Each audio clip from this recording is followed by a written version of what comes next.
Estas clases sí entran en la prueba, si acaso, ya, porque por ingreso para planificación ingresan muchas más, pero yo quise hacer la prueba antes porque si no iba a ser demasiada materia, ¿ya? Igual piensa en positivo que lo que estudiaron ahora para el control les va a servir para la prueba, ¿ya? Recuerden que la prueba es de alternativas, van a ver, no sé todavía si es términos variados o verdadero y falso, justificando obviamente la falsa, ¿ya? Porque si no, así que chiste, y casos clínicos, ¿ya? Lo más probable es que sean 2 casos clínicos, pero obviamente ahí detallando ciertas cosas. Igual en esa prueba también, si ustedes tienen dudas como de terminología, de cosas que no entiendan en la prueba en sí, me pueden preguntar.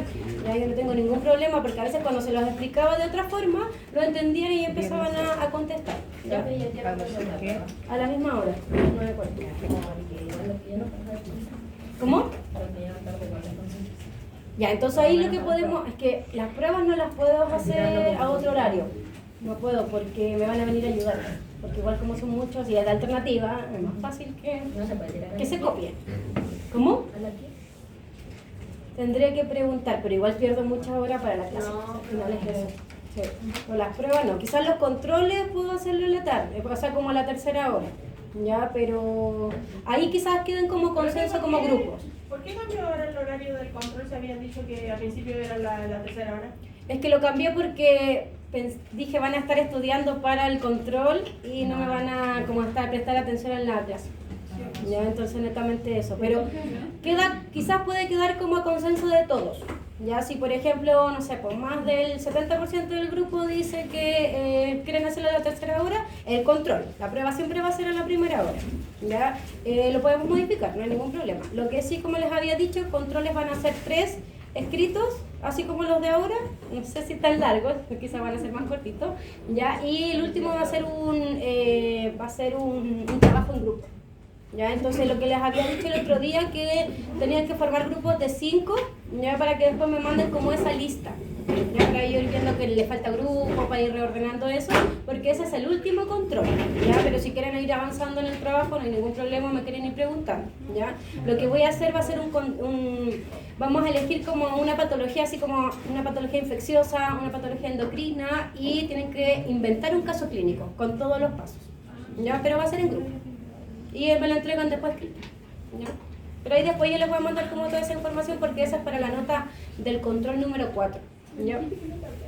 Y los controles igual valen harto como para hacerle algo de 5 preguntas de alternativa. Siento que igual valen mucho, así que vamos a empezar entonces con las clases.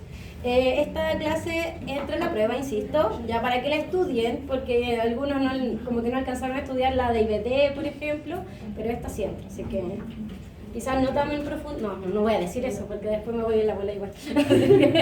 No voy a mentir, ¿para qué?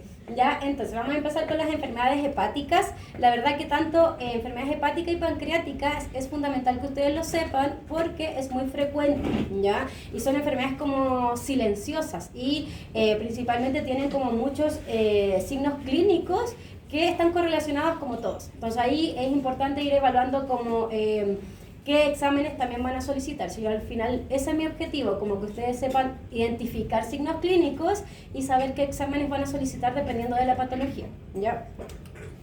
Entonces, en relación a eso, hay que recordar que el hígado es un órgano fundamental para los pacientes, tanto para, por ejemplo, detoxificación de fármacos, funcionalidades en general y funcionalidades metabólicas. Ya, a diferencia de los perros, la verdad, este tipo de patología es mucho más frecuente, porque los perros muchas veces cuando ya quizás está insuficiente, por ejemplo, el hígado y ya no está cumpliendo su función. En cambio, en los gatos son otros los factores que generan como la patología, ¿ya? Entonces, entre las patologías más comunes tenemos la lipidosis hepática, tenemos las colangitis hepáticas y tenemos las pancreatitis, ¿ya? O sea, me equivoqué. Las hepatopatías infecciosas, pero eso no las vamos a pasar porque no son tan frecuentes y va a depender también como de la causa base, ¿ya? Si por ejemplo es toxoplasma, obviamente cuando pasemos toxoplasma lo vamos a conversar. Si es PIF, por ejemplo, lo mismo, ¿ya? Entonces no es como algo de este momento. Y es importante saberlo porque obviamente cada una puede tener como manifestaciones clínicas particulares y posteriormente ustedes van a saber qué examen complementario decidir, ya realizar posteriormente. Entonces, en general esto son los exámenes complementarios que uno obviamente va a poder como solicitar cuando nosotros sospechamos estas patologías. Tenemos el hemograma, que generalmente puede haber poiquilocitosis, ¿ya? Eso se genera principalmente porque hay una alteración a nivel de los fosfolípidos de la membrana de los glóbulos rojos, ¿ya? Por eso se generan como estas alteraciones. También pueden haber cuerpos de Heinz, principalmente cuando hay como alteraciones de intoxicaciones, por ejemplo, o insuficiencias ya hepáticas ya más severas. El perfil bioquímico es importante saber que tenemos las transaminasas que son como específicamente de hepáticas, ¿ya? Y las otras que son como más de las vías biliares, ¿ya? Recuerden que en las hepáticas está la ALT y la AST, y tenemos en las vías biliares está la fosfatasa alcalina y la GGT. Entonces, por ejemplo, en un perfil bioquímico, si está una alterada y la otra no, ya podemos ir sabiendo ya quizás esto es netamente hepático o si no es más de canalículos biliares, que es como más frecuente incluso en gatos, ¿ya? Lo otro importante que ustedes ya pasaron al laboratorio clínico es que si está levemente aumentada no es significativo, ¿ya? No es para dejarle un alimento hepático a un gato o a un perro incluso, es súper común que pase en la clínica, la verdad, ¿ya? Entonces tienen que recordar la parte de laboratorio clínico que es, por ejemplo, la AST, la ALT, cuando están más de 3 veces aumentadas desde su valor de referencia, ¿ya? A diferencia, la fosfatasa alcalina lo mismo, pero la GGT, si está un poquito aumentada en un paciente felino, ya es relevante, ¿ya? Porque eso quiere decir que puede haber quizás obstrucción de los canalículos biliares. Las pruebas de función hepática, obviamente, acá si están disminuidas, vamos a como saber que quizás el hígado no está funcionando adecuadamente, ¿ya? Y el urianálisis también, si por ejemplo tenemos bilirrubina a nivel de la orina, que obviamente eso no es frecuente, entonces ya sabemos que también por dónde ir como el camino del diagnóstico, ¿ya? Entonces, esto es como en general, porque cada patología obviamente va a generar como ciertas alteraciones bioquímicas o el hemograma características, ¿ya? Entonces, primero vamos a comenzar con la lipidosis hepática, ya la cual es una de las enfermedades, la verdad, más comunes en pacientes felinos y se describe que es la acumulación excesiva de grasa dentro de los hepatocitos, ¿ya? No sé si alguna vez alguien ha visto pacientes con lipidosis hepática, ¿ya? En gatos la verdad que es una patología demasiado frecuente, ¿ya? La etiología la verdad se describe que puede ser causas espontáneas idiopáticas que muchas veces no conocemos cómo, qué lo generó concretamente, pero también existen causas primarias que puede ser, por ejemplo, que al gato ustedes le cambiaron la comida y el gato no le gustó esa comida, entonces no la come, ¿ya? O por ejemplo, que obviamente asociada a otras enfermedades se genere como anorexia y obviamente, o hiporexia que están comiendo menos, anorexia obviamente no están comiendo nada, y también se puede generar una lipidosis asociada a cualquier otro tipo de patología que el paciente deje de comer y se puede generar esto, ya por ejemplo en pacientes de hospital, a veces durante el hospital se genera también porque hay muchos que no quieren comer como en el contexto de estar hospitalizados, entonces también el manejo amigable y todas esas cositas. Dígame. ¿Por enfermedades orales también se produce Sí, una lipidosis? sí, es que cualquier enfermedad que el gato le genere anorexia y hiporexia, cualquiera, ¿ya? Y no hay una predisposición ni, por ejemplo, por raza, como las otras enfermedades que vimos en la clase pasada, que era como los siamés, la mayoría, ¿ya? Acá hay ciertas patologías que pueden haber algunos animales como más sobre representados, pero la verdad que puede ser cualquier paciente, ¿ya? Y se describe que la mediana puede ser aproximadamente como de 7 años, pero puede ser cualquiera, ¿ya? Y lo más importante es que ese paciente felino, lo más probable es que previo a la bajada del peso podría generarse, o sea, que estén sobrepesos en ese momento, ¿ya? Entonces los pacientes delgados tienden a ser menos propensos a la patología en comparación a gatos obesos. Por ejemplo, mi gato, ¿ya? Ahí se lo mostré a la compañera. Entonces ellos son más predispuestos, entonces hay que estar pendientes de los gatos obesos si dejan de comer, porque se puede llegar a desencadenar una lipidosis hepática y es complicado, ¿ya?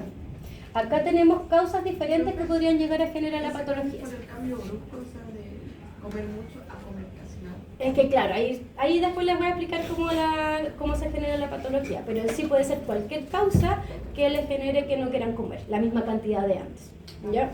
Y en relación, por ejemplo, a la lipidosis secundaria, acá tenemos un cuadro de resumen, ya que siempre les coloco, y va como por orden de prevalencia, ya, por ejemplo, tenemos primero las enfermedades gastrointestinales, el IBD, por ejemplo, el linfoma alimentario, podría desencadenar una lipidosis, ya, también tenemos enfermedades netamente como del hígado, las colangitis, que vamos a conversar después, enfermedades renales, las pancreatitis, entonces ahí va como cuál es más prevalente en comparación a la otra, pero si ustedes ven acá abajito, sale asociado también estrés, ya a cualquier cambio que el paciente felino pudo estar como expuesto. Y por ejemplo también puede ser, no sé, un cambio de casa, el gato dejó de comer porque se estresó demasiado, a veces un cambio en los gatos, no sé, la casa siempre estuvo de cierta forma y llegó un sillón nuevo, le pusieron otro sillón en otra parte, el gato se estresa y también se puede generar lipidosis.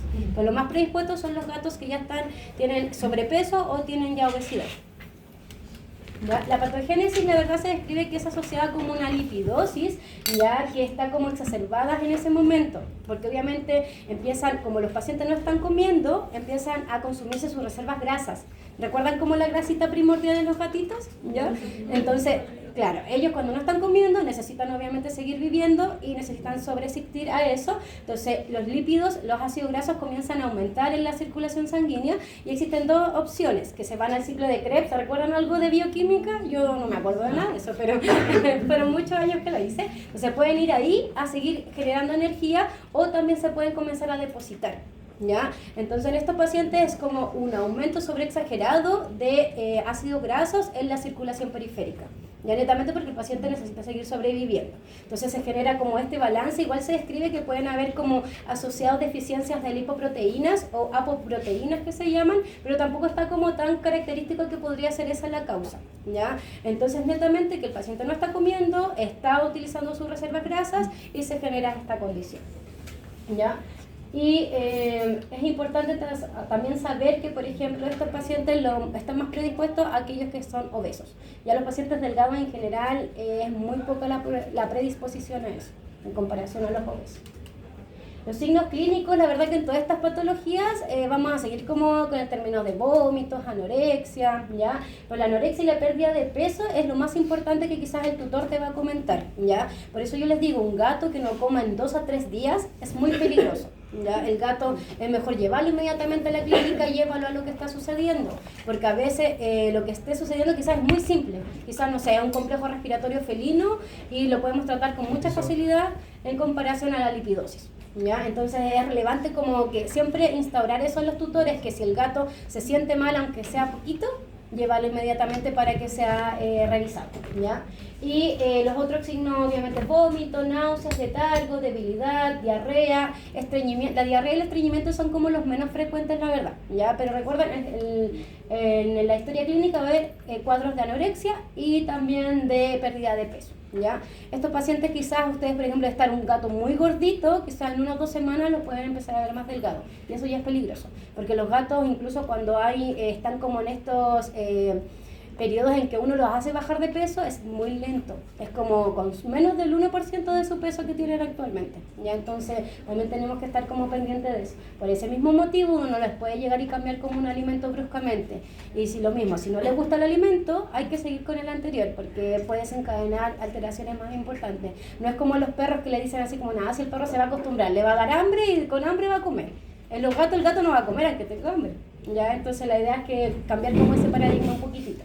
Y lo otro importante es que en algunos casos puede haber tialismo. El tialismo es cuando hay como salivación excesiva, ¿ya? Pero ahí puede ser asociado a que... ¿Cómo? Sí, es lo mismo, pero este es como tiende a ser como más denso, como que está constantemente salivando, ¿ya? Entonces en ese caso existen dos opciones, que el paciente presente náuseas asociadas a todo el cuadro, o que también ya haya como una encefalopatía hepática asociada, que ya obviamente la funcionalidad hepática ya está alterada, ¿ya? Y al examen clínico los pacientes podemos evaluar obviamente ictericia, ya, pero no en todos los pacientes, porque recuerden que la ictericia clínica que uno ve en el paciente ya es como más avanzada, ya. Por ejemplo, ¿qué podemos evaluar? Que quizás el suero esté lipémico, o sea, esté lipídico. Entonces ahí nos puede decir, ya, este paciente en cualquier momento se va a poner ictérico. ¿Cómo? Claro, sí, con un microhematocrito no lo puede determinar porque eso es un signo más previo, ya en comparación como al paciente en sí. O sea, Yo he visto algunos que están fosforescentes a veces, entonces eso ya es porque llevan muchos días o porque el cuadro es muy avanzado. ¿Ya? Entonces, la debilidad muscular, por ejemplo, los hematomas que podrían los pacientes presentar asociados a este cuadro, es netamente por las deficiencias que se comienzan a generar, tanto de electrolitos y también hay deficiencia en el panel de coagulación. Por ende, por ejemplo, si a este paciente nosotros le tomamos una muestra de sangre, se podría llegar a generar un hematoma posterior a eso, ¿ya? Porque hay principalmente alteraciones en el panel de coagulación, ¿ya? Y también el estado mental de estos pacientes puede variar como de un momento a otro. Por ejemplo, en el hospital llega muy bien, pasan 24 horitas y el paciente está extremadamente deprimido, ¿ya? Entonces hay que estar obviamente siempre monitorizando, no dejarlos ahí y no hacer nada, porque obviamente eso puede aumentar más el cuadro. Y lo otro, como les decía, que existen estas lipidosis como secundarias, hay que buscar otras causas de por qué el paciente no esté comiendo, porque como decía alguien, puede ser algo dental, ¿ya? Y quizás con manejo del dolor los primeros días puede andar muy bien, entonces quizás ni siquiera podemos como evitar la lipidosis también, ¿ya? No es como solamente que ustedes vean anorexia y va a ser un gato que va a presentar lipidosis, no es siempre así, ¿ya? Porque va a depender como de muchos factores. Acá tenemos una imagen de un gatito, ya que él ingresó a la consulta por un cuadro respiratorio, ya que nada que ver con lipidosis si ustedes piensan, y posteriormente después durante como la hospitalización comenzó a presentar signología clínica, ¿ya? Y acá se ven las mucosas ictéricas del paciente. Acá hay otro paciente que se observa, si ustedes ven, está ictérica la piel, ¿ya? Pero también hay hematomas. Entonces ahí se genera asociado a principalmente, por ejemplo, pacientes que tienen deficiencia de vitamina K, ya que son súper importantes como para el panel de coagulación en general, y acá hay un paciente con tialismo, ¿ya?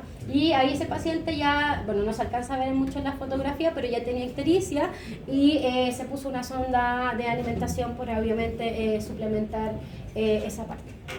Acá también, ya más mucosas ictéricas de unos pacientes. En términos de la ictericia, cuando quizás ustedes no han visto nunca pacientes, al inicio pueden tener dudas, ya, porque a veces pasa. Incluso a mí me pasaba a veces que era tan tenue que decía, no es normal el color del gato, llamaba a otro colega y hacíamos como consensos. Pero, por ejemplo, si les queda duda, abrirán la boca y revisen el paladar, ya, porque en el paladar tiende a ser más intenso en comparación a otras partes del cuerpo. Y revisen todas las mucosas, entonces si ya las ven como demasiado pálida entre amarilla, mejor siempre solicitar exámenes, ya, porque recuerden que las mucosas de los gatos es diferente a las otras y que tienden a ser rosadas pálidas, entonces pueden tener como esa duda a veces, ya. Entonces siempre abran la boca y revisen el paladar porque ahí puede estar como más intenso. ¿Cómo? Claro, sí, cuando tienen la duda, es que de verdad hay gatos que les llegan fosforescentes, no hay la duda para nada. Ya a mí me han llegado muchos así y no queda duda, pero hay otros que sí. Entonces ahí es mejor revisar el paladar y es un poquito más intenso. ¿Cómo? ¿Tiene manchas la mucosa? No manchas, es todo, las mucosas están todas amarillas. Por ejemplo, mi gato tiene el Ya, pues ahí tú tienes que revisar otras mucosas. Sí, pues, es que en general, siempre si a ustedes les queda duda, semiológicamente uno debería revisar todas las mucosas. Pues, pueden revisar la mucosa de los ojos, las orejas también, el pene, por ejemplo. Los machos cuesta un poquito más como exteriorizarlo. Claro, la vulva sí es hembrita, pero se les notan todos, porque está. Entonces, incluso en la guatita a veces también. No, en cualquier, porque en general esto se altera todas las mucosas, no solo una, ¿ya? Entonces, en relación a los exámenes como complementarios que van a solicitar, ¿qué podrían llegar a esperar? Por ejemplo, en el examen clínico van a evaluar un paciente que es obeso al momento de la consulta o historial de obesidad hace un par, no sé, de semanas y que obviamente está ictérico. Pero no todos van a tener ictericia, insisto, porque la ictericia es más retardada como el signo clínico que ustedes observen. Pero si le hacen un microhematocrito y ya sale ictérico, es porque el paciente en cualquier momento va a desencadenar lo otro, ¿ya? Al hemograma podemos evaluar que hay poiquilocitosis, como les dije, netamente es porque se alteran los fosfolípidos de la membrana de los glóbulos rojos, ¿ya? Y también pueden haber cuerpos de Heinz. Principalmente en esta patología es en comparación a las otras. También puede haber anemia, pero va a depender de la causa muchas veces, quizás si es secundaria, depende más de la causa, quizás como el cuadro que se está generando en comparación a que esto sea como súper estricto. Ya si por ejemplo un paciente tiene lipidosis y no encuentran esto, no quiere decir que sea, claro, que no sea, ya es porque quizás esa lipidosis es secundaria, que es la más frecuente incluso de generarse, ya en comparación como a la primaria, a menos que el tutor les cuente que le cambió el alimento y que el gato no le gustó y que lleva 3 días sin comer. Eso es diferente, y hay que no haya como ninguna otra condición. Lo otro importante es que también puede haber leucocitosis asociada a neutrofilia, pero esto es más característico cuando las causas como primarias tienden a ser inflamatorias o infecciosas, ya como las causas secundarias. el perfil bioquímico podemos ver hiperglicemia, pero asociada muchas veces a estrés o también a las causas secundarias que puede estar generando el cuadro, que podría ser, por ejemplo, diabetes mellitus, porque la diabetes está como muy concordante también a esto, ¿ya? Hipoalbuminemia y niveles bajos de NUS. También lo más importante en estos cuadros es como el panel de las transaminasas, ya, porque esas sí se pueden alterar y principalmente la fosfatasa alcalina se altera mucho, ya. Si por ejemplo ustedes ven un perfil bioquímico en ese paciente y la fosfatasa alcalina es como los perros con Cushing, ya que son así como a veces hasta 1000 de fosfatasa alcalina, que obviamente eso es extremadamente alto. Entonces cuando vean eso, llamen la atención y si toda la historia clínica coincide, lo más probable es que el paciente esté cursando con un inicio de lipidosis o ya esté instaurado, ¿ya? Y por ejemplo, la AST y la ALT también pueden estar aumentadas, pero muchas veces si la ALT está mucho más aumentada que la fosfatasa alcalina, tienen que buscar otra causa. Es poco probable que sea lipidosis, ¿ya? Entonces, principalmente lo más característico es fosfatasa alcalina alta en comparación a lo otro. Y también puede haber hipertrigliceridemia y a veces puede estar acompañada con un aumento de colesterol, pero no siempre. Entonces no quiere decir que siempre vayan de la mano, por si encuentran uno y no encuentran el otro, ¿ya? Y las alteraciones electrolíticas, la verdad, son como las más complicadas y son las que generan como las alteraciones como más físicas. Ya puede haber, por ejemplo, hipocalcemia, puede haber hipomagnesemia. Entonces, estos son cuando, por ejemplo, los pacientes ya empiezan a estar como más debilitados, asociados como al déficit al déficit de electrolitos, ¿ya? Y el panel de coagulación también se altera porque no todos los pacientes, pero gran cantidad podría llegar a generarse como deficiencias en la vitamina K. Ya, porque recuerden que es importante para el panel de coagulación, ¿ya? Entonces, los otros exámenes que nosotros podemos llegar a solicitar sería la radiografía abdominal, que la radiografía obviamente podemos evaluar como una sombra a nivel donde está el hígado que puede estar más agrandado. Netamente eso, pero no es como lo óptimo de realizar inmediatamente. Si obviamente en la clínica tienen para hacer radiografía y no tienen para ecografía rápida, lo pueden hacer, sí, lo pueden hacer y si el tutor cómo puede postear.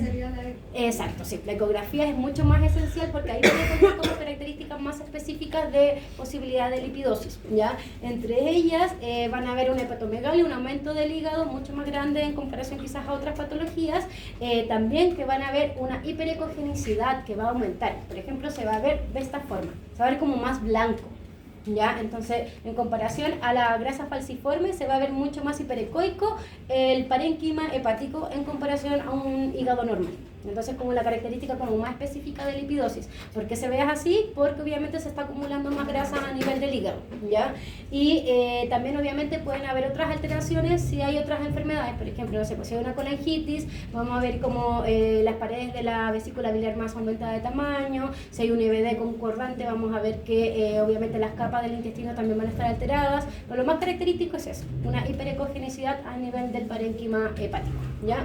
Y acá en estas imágenes son como imágenes con pacientes con lipidosis, pero acá yo siento que se nota más.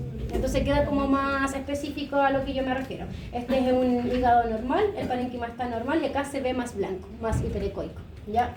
Y acá en esta es una vejiga, ya que tenía lipiduria, entonces también se alcanzaban a ver como flóculos y sustancias como en suspensión netamente porque había más concentración de grasa a nivel de la vejiga. Los otros exámenes que vamos a solicitar va a ser citología principalmente, para evaluar principalmente si, por ejemplo, hay a nivel de los hepatocitos gran cantidad de grasa. Ya, al final es como es como fácil entender, ¿ya? Y se supone que se ve de esta forma, que hay mayor concentración de grasa y lo que hace la grasa es que también mueve al núcleo y lo deja como hacia un ladito, ya, porque generalmente los núcleos están al medio, como hay mucha grasa, los deja hacia un lado, ¿ya?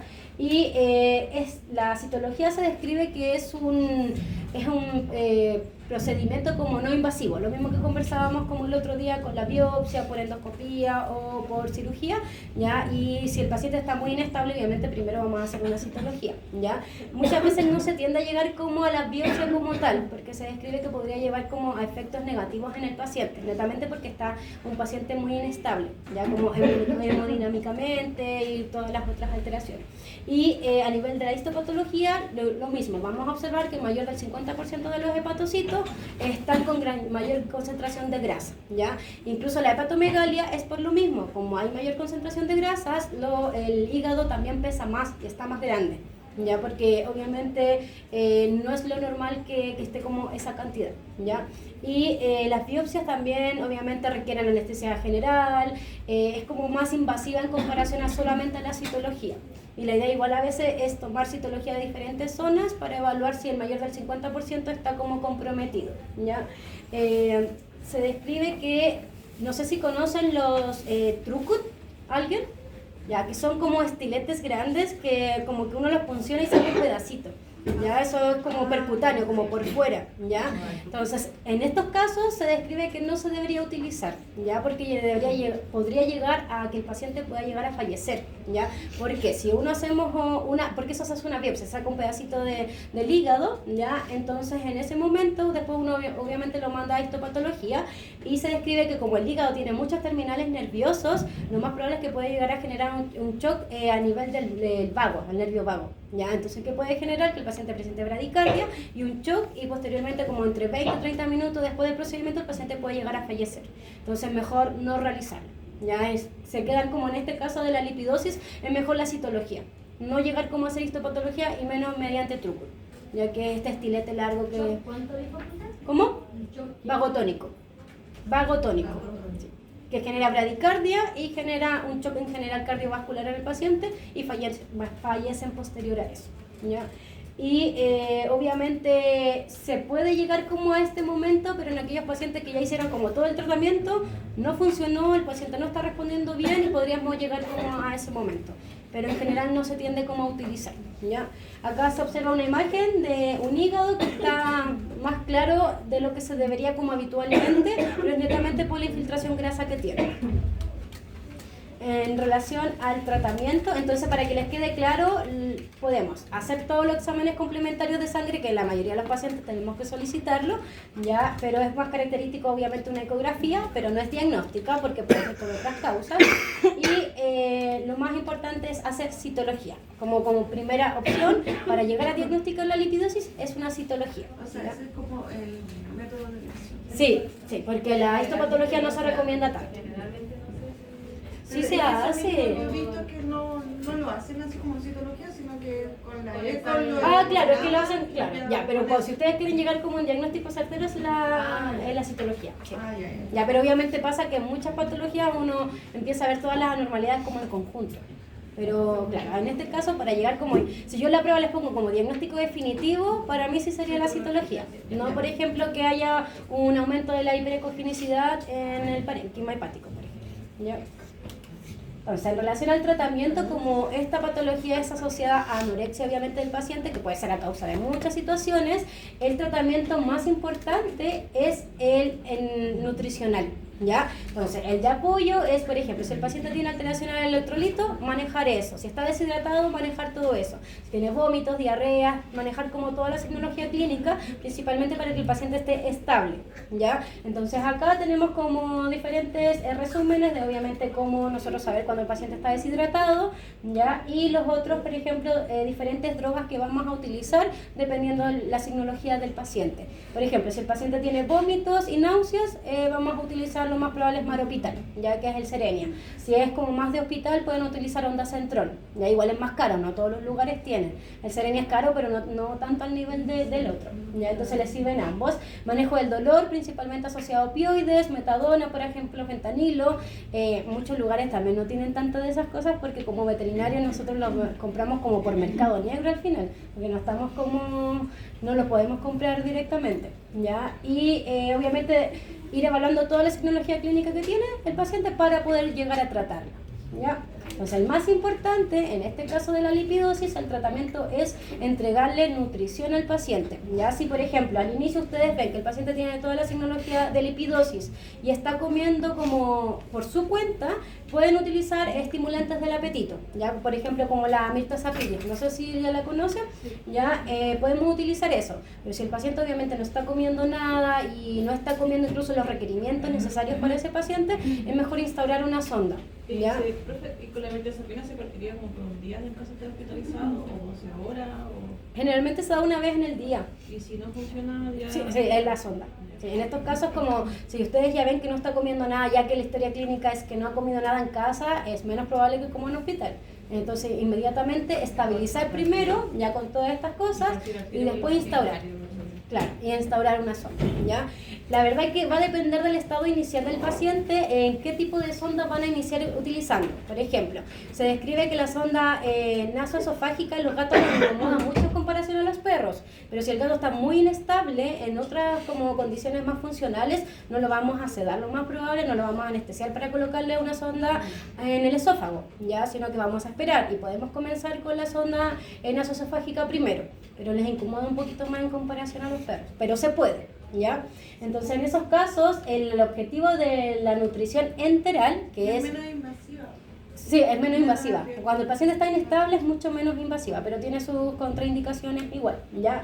Entonces, el soporte nutricional es esencial principalmente para seguir alimentando el enterocito, ¿ya? Porque si no la patología va a seguir aumentando mucho más.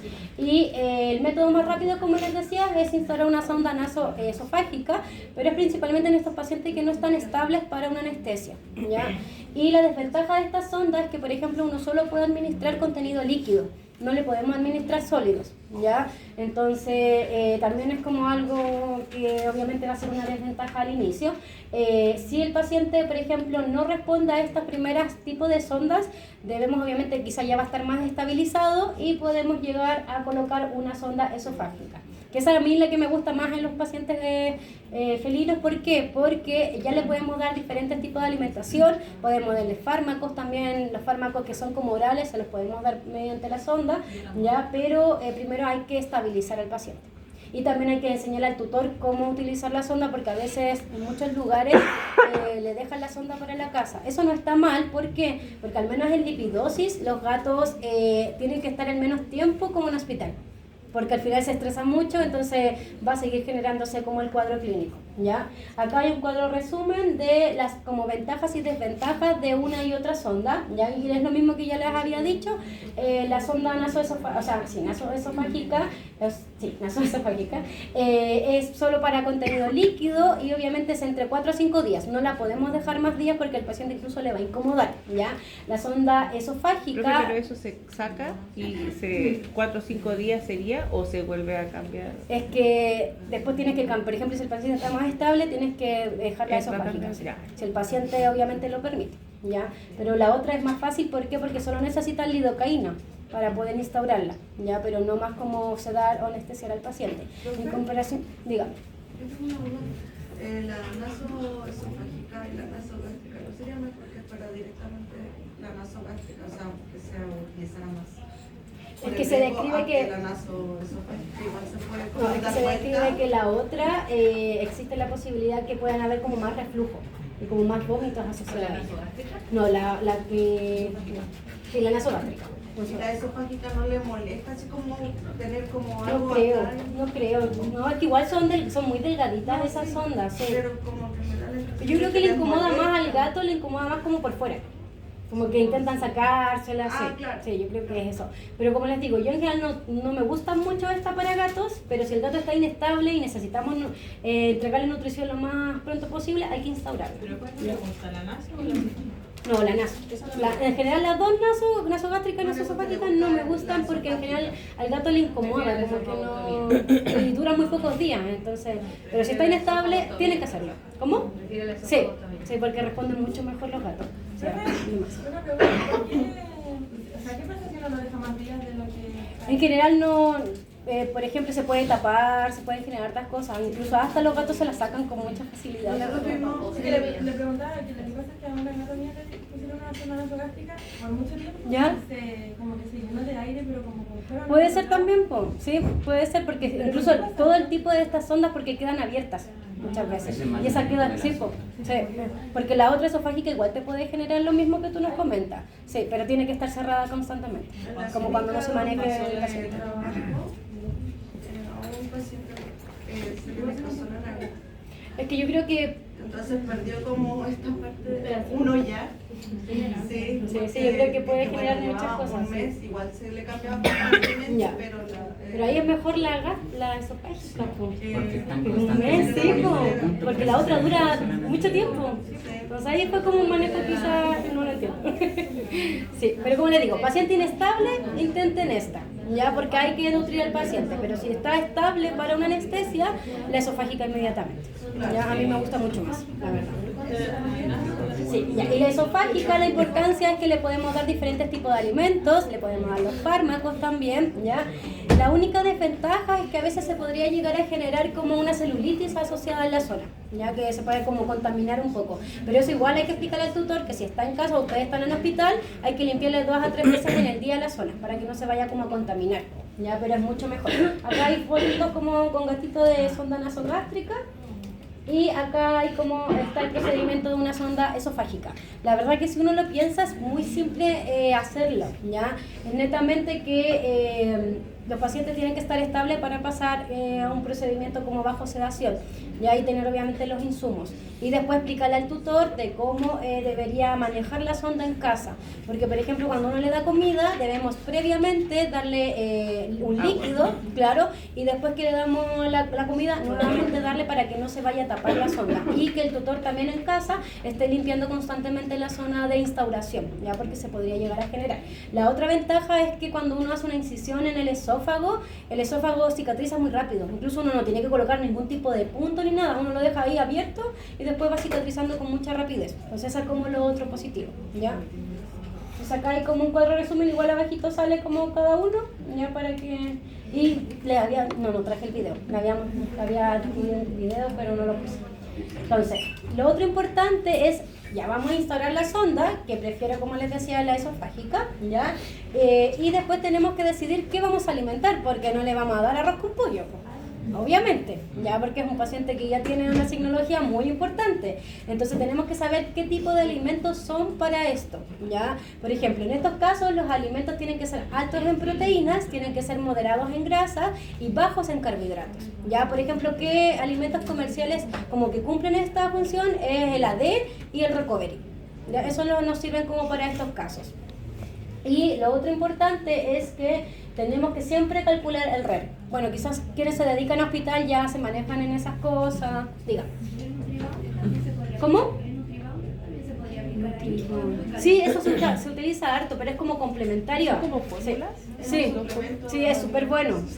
Es caro, pero es muy bueno. Pero para un gato como vía oral es más complejo porque la dosis es súper alta. Pero para sondas esofágicas sí anda súper bueno. Profe, en caso que estés con sonda y todo, y uno les puede ofrecer Sí, igual siempre. comida. Ah, ya. Ya, lo que me comentaba la compañera es algo muy importante, que mientras nosotros estemos con la sonda, siempre debemos incentivar al paciente a que coma por la boca. Ya no podemos porque hay pacientes que se acostumbran, ya, y no comen, no les importa porque siguen viviendo, me imagino, no sé. Pero siempre ustedes tienen que incentivar el consumo vía oral, ya, en todo momento en el hospital. Obviamente recuerden que los gatos, a diferencia quizás de los perros, uno no les puede obligar. Ya, entonces dejarle como el platito ahí, si el gato come maravilloso y si no, no. Y ahí, ¿Ya? si está con una dieta, por ejemplo, un recovery, ¿yo le puedo ofrecer algo más palatable? Es que igual eso es palatable, Sí, ¿no? recovery sí, pero Sí. algo más sabroso, como, no sé... Puede ser, pero algo muy Pescadito. puntual. Pero la idea es que esa comida sea con esas características, al menos al inicio del manejo, ¿ya? Y lo otro importante es cuánta cantidad de comida vamos a dar. Como les decía, tenemos que calcular las kilocalorías mediante el RER, que era lo que habíamos conversado en la primera clase, ¿ya? Pero después nosotros no podemos llegar con un paciente con lipidosis, llegar y le demos como una lata completa de estas comiditas, porque se podría generar un síndrome de realimentación, incluso el paciente podría generarse un shock asociado a eso. Entonces se describe que tenemos como que dividir las fracciones en 1 de 5. Entonces el primer día le vamos a dar 1/5, al segundo día vamos a aumentar a 2/5 y así sucesivamente hasta que el quinto día el paciente coma ya como su ración completa. Si por ejemplo vamos en el día 2 y el paciente vomitó gran cantidad de la comida, tenemos que volver al porcentaje que le dimos anteriormente. Ya, entonces no podemos llegar. ¿Cómo? No para calcular eso. No. Ah, ya. No. Ahora no. No. No, porque hay calculadora y después ponen los torpedos de las calculadoras, no. Ya ¿Usted lo hizo? ¿Ah? ¿Usted lo hizo? No, Porque nosotros no. No, yo nunca no copiaba nada. Así que si me iba mal por mí, no por los demás. Ya, entonces es importante, como les decía, no dar toda la alimentación de una porque podría generar mayor daño en el paciente. No desesperarse, la verdad. Al final hay que hacerlo de a poquito, paulatinamente, netamente porque se podría generar un daño mayor que al inicio el paciente no tenía. ¿Ya? Entonces, como les decía, el síndrome de realimentación podría llegar a generar hipofosfatemia, hipocalcemia en el paciente y asociado a eso, vómitos, diarreas, que quizás ya lo estaban manejando y como le dieron mucha comida, se vuelve a generar asociado a eso. Y hay pacientes que podrían llegar a fallecer asociado al shock, al síndrome de realimentación. ¿Ya? Entonces, con cautela y despacito. Tienen que subir como ahora. Sí, van subiendo paulatinamente. Sí. Sí. Por ejemplo, en otro estudio que leí era como que indicaban que el primer día fuera el 50%. Pero la verdad que yo creo que es mejor esta fórmula, como que ir de a poco porque ya el paciente también está comprometido. Claro, en relación al RER. Sí. Y lo otro son que un quinto debemos darle en 4 o 5 veces al día. Tampoco podemos darle toda la dosis de uno, ya entonces queda poquito. Acá tenemos, por ejemplo, otros fármacos. Acá está el cálculo del RER, ya dependiendo si el paciente pesa más o menos de 2 kilos, vamos a utilizar como diferentes fórmulas. La fórmula obviamente no se la voy a preguntar, ¿ya? Y algunos fármacos que, como les decía, podemos utilizar como durante este procedimiento, antieméticos, la mirtazapina, por ejemplo, y abajito hay como otros suplementos que se utilizan harto para pacientes con lipidosis, ¿ya? Entonces acá también, si por ejemplo los pacientes tienen alteraciones electrolitos, también está en cada una de las tablas que es como cómo vamos a administrar esos electrolitos en ese paciente dependiendo de sus deficiencias. Y el pronóstico, la verdad que en la mayoría de los pacientes tiende a ser como positivo, pero yo creo que es positivo si se trata adecuadamente. Ya, porque si instauramos inadecuadamente un tratamiento, el paciente puede que obviamente no responda de la misma forma. Y lo otro importante es que va a depender también de si la causa secundaria se puede tratar también. ¿Ya? Porque, por ejemplo, si el paciente, la causa primaria, si es un linfoma alimentario y el tutor no puede acceder a nada más, obviamente la respuesta va a ser mucho más mala en comparación quizá a un tutor que pueda hacer todo lo posterior, ¿ya? Y también hay que evaluar como las alteraciones que los pacientes van teniendo con los exámenes que ustedes les van a ir haciendo como control asociado a esa patología. Si, por ejemplo, tenemos una concentración de potasio alto todavía y tenemos un hematocrito alterado aún, a pesar de que estamos haciendo manejo, quizá el pronóstico va a ser más reservado en comparación a un paciente que va repuntando bien en sus exámenes. Y lo otro también se describe que asociado a la concentración, a las elevaciones de fosfatasa alcalina. Si siguen muy aumentadas, también el pronóstico tiende a ser más malo en comparación a estos pacientes que van respondiendo adecuadamente. ¿Ya? ¿Alguna duda de la lipidosis? Entonces lo más importante es llegar a los exámenes clínicos, exámenes complementarios, la citología, como para la prueba. Ya para mí la citología sería como el diagnóstico ya definitivo de lo otro, porque lo otro es como aproximación diagnóstica, ya porque recuerden que por ejemplo la hipersensibilidad no le puse diagnóstico definitivo, porque no teníamos como una prueba específica, por eso le puse aproximación diagnóstica, ya. Lo mismo por ejemplo para PIF, que tampoco acá en Chile tenemos como un examen que nos diga si el paciente tiene o no tiene PIF. Lo otro es que necesitamos, lo más importante es la nutrición enteral. ¿Ya? También existe la parenteral, que en el pasado se utilizaba mucho, que es asociado como la vía endovenosa a administrar ciertos productos como nutricionales, pero hoy en día ya no se recomienda, ya en comparación al pasado. ¿Qué hora es? 11:33. ¿Y a qué hora es el break? No sé. Cuando quiera. Cuando usted diga. No, pero a las 11:50 es el break. Sí. Ya. Entonces, ¿me pueden avisar cuando sea? Bueno. Por fin. Entonces vamos a seguir con la siguiente patología que también es demasiado frecuente. La verdad que son como las más comunes, tanto lipidosis y colangitis, ya en gatitos, pero la colangitis es la inflamación de las vías como asociadas al hígado, ya. Es la inflamación hepática, ya. Antes se nombraba como colangiopatitis o colangitis, pero se describe ahora actualmente que solo el término unitario es colangitis felina. O síndrome colangitis felina también lo pueden encontrar, ¿ya? ¿Por qué se describía antes que era como colangiopatitis? O sea, colangitis y colangiopatitis, porque primero inicia como con una colangitis, una inflamación, y después empieza a generarse como una extensión hacia el nivel del parénquima hepático, ¿ya? Pero ahora con el término colangitis está bien. Esta patología puede tener diferentes variables, como la presentación clínica, y a la vez vamos a tener diferentes tratamientos asociados a cuál de los dos podría llegar a tener el paciente, ¿ya? Y se describe que podría ser neutrofílica, linfocítica y crónica. Entonces vamos a comenzar con la colangitis neutrofílica, que esta se describe que en ciertas zonas, como nosotros por ejemplo acá en Chile, que no tenemos como parásitos hepáticos muy comunes, al menos en animales menores, es más frecuente en comparación a la linfocítica, ¿ya? Que se describe que es aproximadamente entre un 56 a un 90% de las presentaciones de los gatos tienden a tener esta condición, y la etiología la verdad es que se describe que puede ser asociada a bacterias entéricas, ¿ya? Los pacientes felinos tienen una anatomía específica que podría llegar a generar como una mayor predisposición a que las bacterias entéricas comiencen a ascender, ¿ya? hacia otros órganos. También se describe que puede haber una infección, como les decía, infección bacteriana ascendente desde el intestino por las características anatómicas que tiene, y una diseminación hematógena de bacterias también entéricas, ¿ya? En este caso también pueden haber otras patologías que estén cursando como el paciente a la vez, que puede haber pancreatitis, puede haber también IBD. Entonces la clase pasada igual es importante, ¿ya? Para recordar como el concepto triaditis. La triaditis después obviamente les voy a pasar ahí como cortito, pero es cuando el paciente presenta pancreatitis, IBD y colangitis a la vez. Y hay muchos gatos que tienen eso, ¿ya? Bajo el... No sé, está intenso. También puede ser, y cómo las acomoda usted, ¿ya? Pero la pancreatitis y el IBD también puede ser consecuencias de la colangitis. Entonces como que a veces está ya todo como en conjunto. Los signos clínicos, la verdad que no hay como ninguna predisposición nuevamente.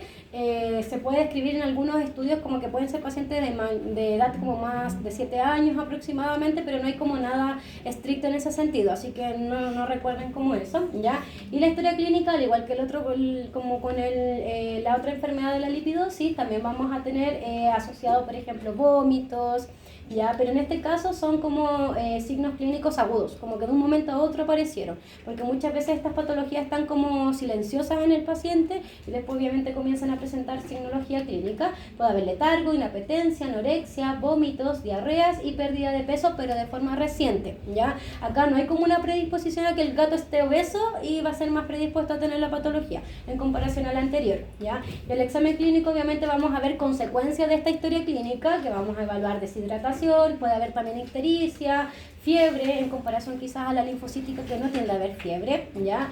Y dolor abdominal, tialismo de nuevo y hepatomegalia. Si ustedes observan es como muy similar a la anterior, los signos clínicos, ¿ya? El tialismo se puede observar, como les decía, asociado a secundarias náuseas que el paciente tenga y netamente por eso se está generando, o porque ya puede haber una disfunción compleja a nivel del hígado.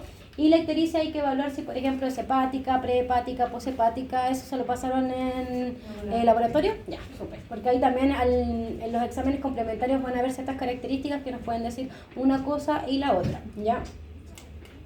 En relación a los exámenes complementarios, podemos tomar obviamente hemograma. Lo más característico del hemograma es que pues, los pacientes podrían llegar a presentar linfopenia. Igual en esta imagen de acá sale como en un estudio que se hizo, cuántos de esos pacientes que incluyeron en el estudio tenían como esas características, ¿ya? Entonces la linfopenia es la más característica. También puede haber neutrofilia, pero puede que también esté ausente y puede ser que sea severa, por ejemplo, con desviación a la izquierda, pero también puede que no haya neutrofilia, ¿ya? Y que solo haya linfopenia.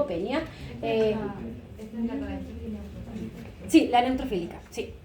¿Ya? Y el perfil bioquímico vamos a evaluar principalmente. ¿Alguien me hablaba o no? ¿No? Van a haber aumentos de la ALT y la AST, y la bilirrubina también puede estar aumentada y puede haber azotemia prerenal, ¿ya?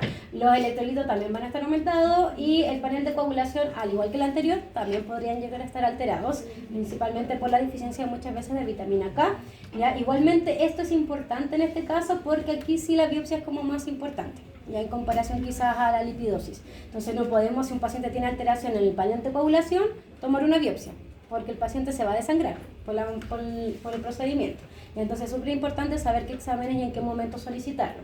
Lo otro importante es que podrían haber una PLI también alta, ya que es más como característica de pancreatitis, y como el IBD, por ejemplo, como todas las enfermedades gastrointestinales que vimos la semana pasada, también pueden llegar a tener baja concentración de cobalaminemia. Ya, entonces, pero esto tampoco nos dicen que puede ser como netamente colangitis neutrofílica o puede ser una pancreatitis o un IBD. Al final es como que todo está como unido. En relación a las imágenes diagnósticas vamos a ver otras características. Ya como les decía, la radiografía abdominal siempre la podemos hacer si como que la tenemos como disponible en la clínica, pero lo ideal es que ecografía. Y acá en la ecografía lo que vamos a evaluar principalmente van a ser alteraciones a nivel de la vesícula biliar. ¿Ya? Van a ver que, por ejemplo, estén más aumentadas las paredes de esa vesícula biliar, que puede haber contenido hiperecogénico asociado a la vesícula biliar y que los conductos biliares también estén más aumentados de tamaño. ¿Ya? También obviamente puede haber hepatomegalia, puede haber aumento de la ecogenicidad del hígado, igual que la lipidosis, pero en la lipidosis no tienen alteraciones de las vías biliares, en comparación a esta que sí. Y entonces ahí van habiendo como diferencias para que a ustedes también se les haga más fácil como identificar una y no la otra, ¿ya? Porque los gatos, cuando está dilatado los conductos biliares, siempre es por algo, ¿ya? Porque de verdad que estas patologías son súper comunes. A veces puede ser un hallazgo solamente, ¿ya? Entonces es importante tenerlo en consideración. Lo otro, obviamente, que puede haber pancreatitis como concurrente también asociada al cuadro, y vamos a tener las características que después les voy a comentar igual a nivel de la ecografía, igual acá está anotadito.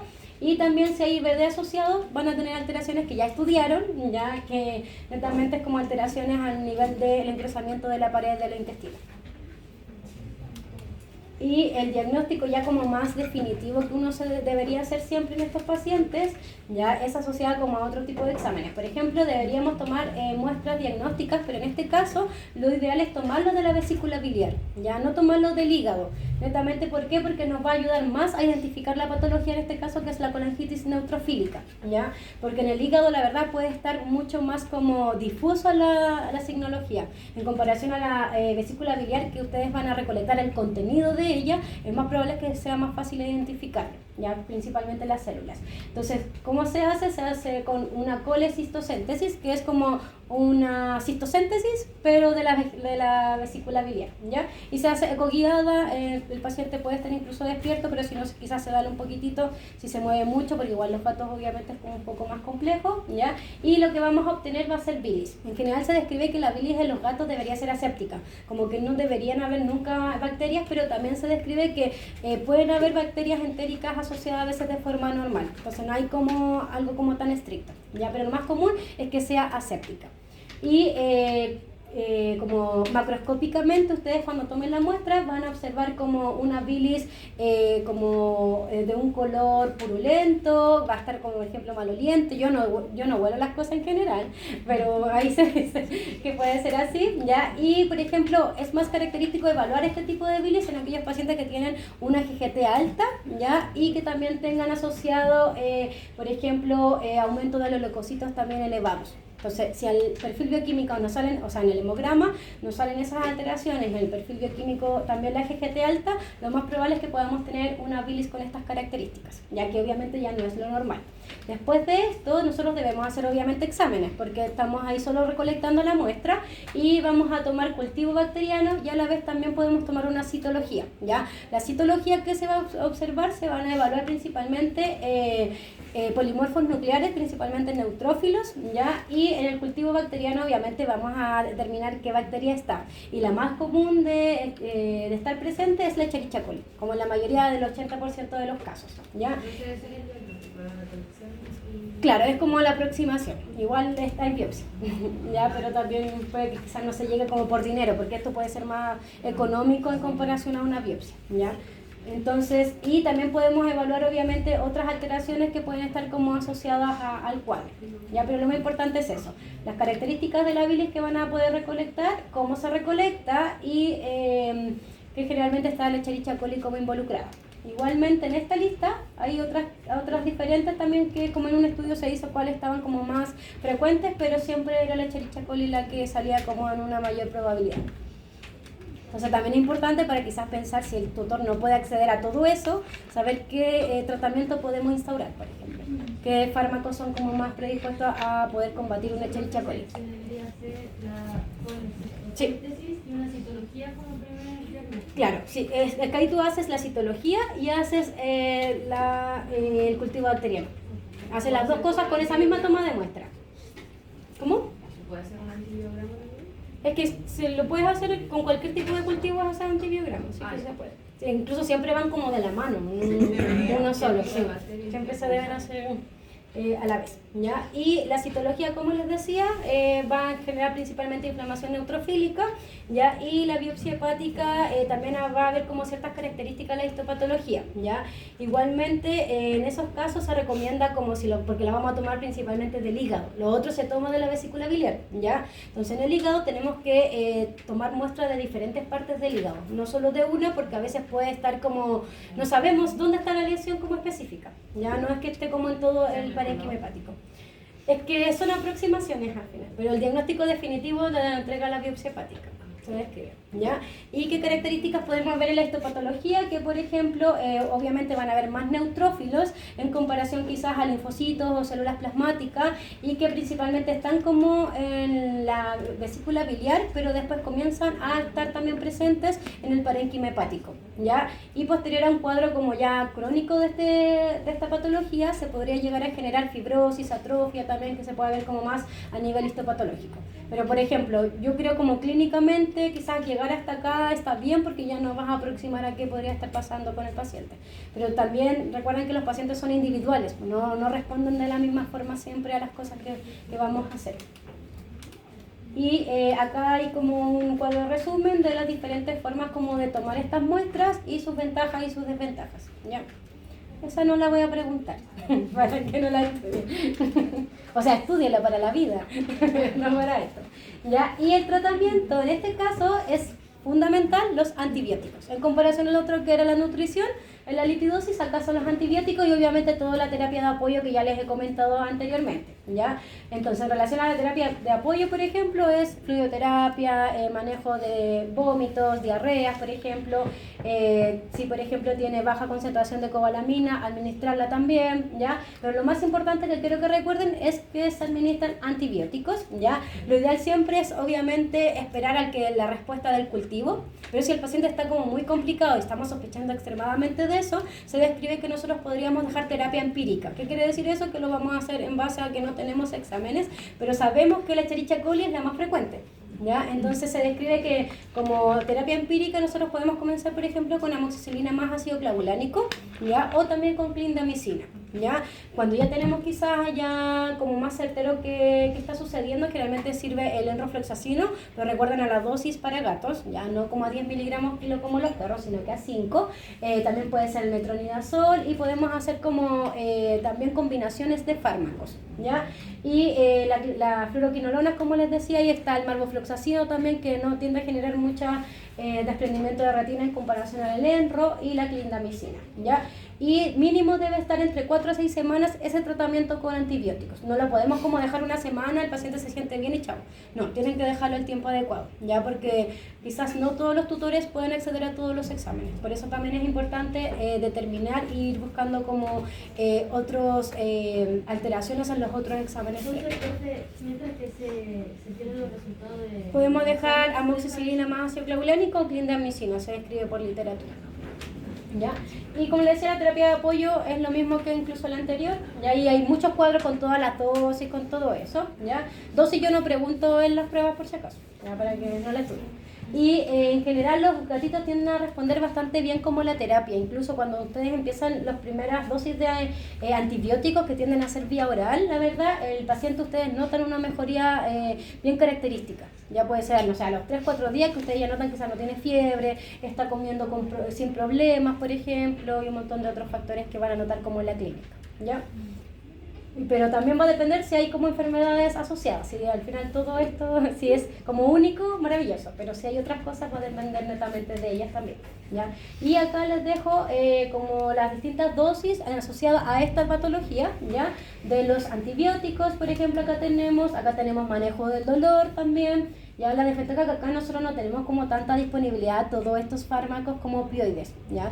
Nosotros así como el más cercano a opioide, que obviamente es un opioide débil, es el tramadol, que es como lo que más podríamos quizá acceder en la mayoría de las clínicas. Pero hay otras clínicas que igual tienen acceso a morfina, fentanilo, y se puede utilizar obviamente, ¿ya? Y por ejemplo, si hay deficiencia de vitamina K, ahí también está la dosis, ya la mirtazapina también, y todo eso le sirve igual para muchas patologías de este tipo de dosis. Y acá también está, acá está de la linfocítica, que es la que vamos a pasar después, ¿ya? ¿Queréis? Son ahora, ¿Ahora? en un minuto. Vayan nomás a 10 minutos, sí, porque me falta.